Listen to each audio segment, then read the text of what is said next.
I'm Colin Sanders, and you're listening to the History Books Review. I read history books and I review them. Gibbon's Decline and Fall of the Roman Empire, Chapter 13, Part 2. In Gaul, early in the reign of Diocletian, the peasants rose in revolt. Hang on, peasants? In the Roman Empire? We haven't come across those yet.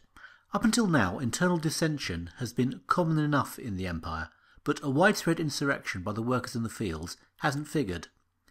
They were known as the Bagaudae, and their rebellion was a savage one. The wealthy had to take refuge in the towns that had been fortified against the barbarians. Meanwhile, the countryside was destroyed by the men who would normally be working it. It's a pity we have so few details of the events. It would be fascinating to consider what changes in the empire it indicated. What we do know was that by this time the currency was almost without value, and the region had been overrun by barbarians on more than one occasion. If, as seems likely, people were being pushed back towards barter and relying on local strongmen for protection, then we would have a setup not that different from the feudalism of a few centuries later. How far had the process proceeded? Were the leaders genuine peasants, or were they the former elites driven to desperation? I read a paper recently that calculated that at the time of the 5 good emperors, the government absorbed about 5% of the total economy. The wealthiest 1.5% shared between them a further 20%.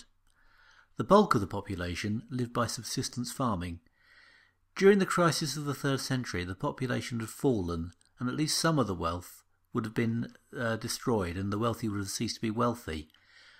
But there was as much, if not more, need for military spending as there had been before, so the burden must have been falling on a smaller tax base. But whatever the precise stresses that caused it, the rebellion was crushed with ease by the disciplined legions of Maximian. Peasant revolts have a low success rate, and the army had no trouble mopping this one up. One of the officers in the army of Maximian on this campaign was Carausius. He was a man of enterprise and ability. He came from a region of Belgium and was a skilled seaman. The coasts of Gaul and Britain were troubled by raids from the sea by the Franks. The Franks had taken to piracy in a big way since the return of the party of them who, you will remember, had got all the way home from the Black Sea during the reign of Probus. The best way to combat the threat posed by these Frankish pirates was to build a fleet to intercept them. Carausius was put in charge of the project, and a fleet assembled at Boulogne. As a native of the region, Carausius would have approved the geographical choice. He would know that the English Channel narrows at this point, allowing an observer on the hill in England to see all the way to France on a clear day. With good organisation, it would be possible to spot the Franks and order the navy to intercept them. It was a straightforward enough plan, but Carausius added a creative twist of his own. If, rather than stopping them on the way out, you waited for the Franks to come back with their treasure, the whole business could be a lot more lucrative. In fact, you could improve it further. Talk to the Franks directly, and you could persuade them to simply hand over a reasonable portion without any particular need for any of that unpleasant fighting, which, let's face it, can be quite dangerous at sea. As a local, Carausius knew the Franks. It wasn't hard to come to an agreement. It was pretty much a win-win situation. But it wasn't going to be possible to keep it going for long. The Emperor was going to notice that he was paying for a fleet that was not having any effect on piracy levels. He was also going to notice that Carausius was getting rich. And so it proved. Even Maximian eventually worked out what was going on, and, being Maximian, he did the most obvious thing imaginable and passed a death sentence on Carausius. But Carausius had anticipated this. He did the least obvious thing imaginable. He simply set off in his fleet to Britain. Having got there, he won over the legions stationed in the province and set himself up as an emperor himself. So Carausius now had an army and a fleet. He also had an alliance with the Franks. On top of that, he managed to keep control of the port of Boulogne, thus denying Maximian the most convenient point from which an expedition could be made against him. The long-suffering inhabitants of the coastal regions now had to watch out for both Frankish pirates and raids from the fleet of the breakaway province of Britain. Carausius had done Maximian up like a kipper. He seems to have been one jump ahead of his one-time boss throughout. His rule in Britain was to be an impressive one too. He styled himself as an Augustus and minted coins of a very high quality. His coins had a much higher silver content than the imperial ones. This may simply have reflected the fact that after his years of successful piracy he had all the silver. But the possession of a sound currency would have been highly advantageous diplomatically. Nothing helps seal an effective alliance like the promise of hard cash. Gibbon is impressed by this early version of Britain as a financial and maritime power. The parallels with the Britain of his own time were too obvious to need to be laboured. He also takes an opportunity to have a dig at the Romans' poor sailing skills. Quote, "So imperfect in those times was the art of navigation that orators have celebrated the daring courage of the Romans who ventured to set sail with a side wind and on a stormy day." The contrast with the naval reputation of Gibbon's Britain didn't need stating. But whatever their shortcomings as seamen, the Romans were not going to give up. They were anxious to end the piracy, restore the revenues, and, most importantly, remove the risk to the flank of their defences against the Germans. The project to reconquer Britain showed the Tetrarchy working just as its creator intended. The Caesar Constantius was able to give his full attention to the matter.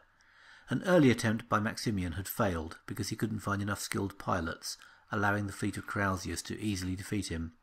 Maximian was a courageous enough soldier, but seems to have struggled with the hard work of planning the logistics of a naval campaign. Constantius approached the task with dogged determination and meticulous attention to detail. Boulogne was besieged. A mole placed across the harbour mouth prevented the supply from Britain. After bitter fighting, it was taken, depriving Carausius of easy communications with his Frankish allies. It also provided an ideal base for the coming attack. Constantius then put together a substantial invasion force and maximised its advantage in numbers by a two-pronged attack. The British fleet was too small to intercept both, and in the event failed to intercept either. As has often been the case in British history, defence at sea has been the main hope, and once an enemy has landed, it's difficult to oppose them. One of the assaults was led by Asclepiodatus. He showed his confidence in their success by burning his ships after landing. It was victory or nothing. He had no intention of retreating. You could interpret that as the act of an heroic man with the courage to risk all, as a skillful bit of propaganda to dishearten the enemy, or the grandiose gesture of a melodramatic tart, as it suits your taste. A single battle near Farnham was enough. With another Roman force approaching London, led by Constantius himself, resistance collapsed immediately. Carausius himself escaped the wrath of the emperors, but only because he was murdered first. He had tried to create a small version of the Roman Empire in a single island. He succeeded only too well in one feature. The palace politics were as deadly as those in Rome itself, and he ended up being killed in a coup by his finance chief Electus. It did Electus little good. He was killed in the single battle of the invasion. The short-lived Britannic Empire had lasted 10 years. Gibbon has, like many British historians, given in to the temptation to see it as a sort of British Empire 1.0. It was certainly an impressive achievement, and it did sort of show what you could do with sea power. The fleet of Carausius raided as far afield as the Mediterranean, and for a while gave the island the illusion of security. Using ships to acquire other people's property was to become a bit of a theme in the history of the island of Britain. In that sense, Carausius can be seen as a forerunner. He was also the only person from Belgium ever to rule Britain. It is intriguing to think of what might have turned out had it maintained its independence. A pagan state maintaining the traditions of the classical world defended by the sea would have been a fascinating development, especially if it had lasted into the Dark Ages. But, on the whole, the story of Carausius is an interesting and colourful sideshow. The fate of the empire was being decided elsewhere. Thanks very much for listening to this episode of the History Books Review. Please go and visit the blog at historybooksreview.blogspot.com if you're interested in reading up more about the history books I like reading. It would be particularly appreciated if you could put a review on iTunes, even if it's a duff one, because it really does help to get the podcast more noticed if people talk about it. Next week we'll be dealing with weightier matters in more seriously big parts of the empire, and I look forward to seeing you there. Thanks for listening.